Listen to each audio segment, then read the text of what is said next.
Hello and welcome back to an episode of Kitchen Engineering. Today is the second batch of the pecan pie brownies.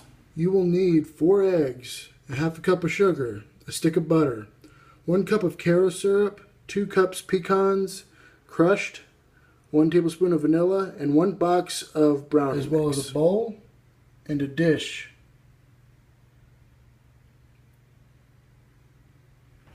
And a mixer as well. Now, the steps are the eggs and sugar, then the butter, then the syrup, then the pecans, then the brownie mix, and then you cook it. So, step 1, eggs and sugar. Once the eggs and sugar are in the bowl, use the mixer to stir. Once it is completely mixed up, then your next step is butter.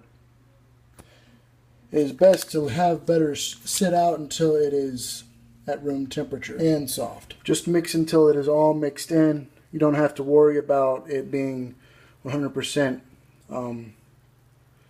absorbed. It can still be like this. I'm not using honey this time since I don't have to worry about saturating the pie crust. That's mixed in. Comes the pecans. It's a good idea to be extra generous with the pecans.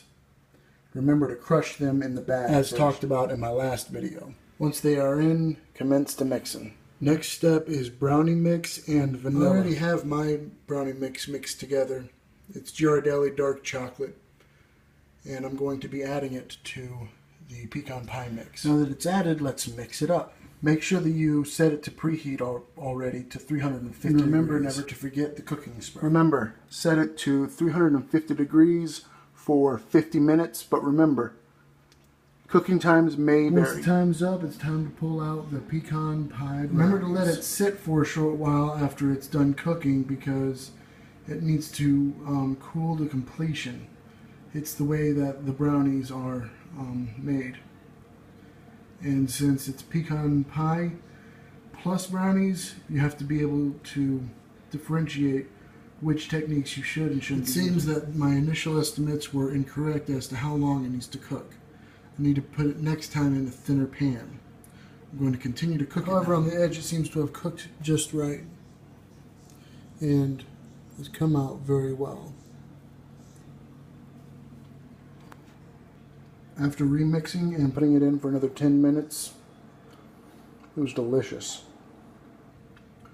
Note to self, next time cook another 8 minutes and let it cool to completion. And there you have it. Pecan pie brownies. Delicious.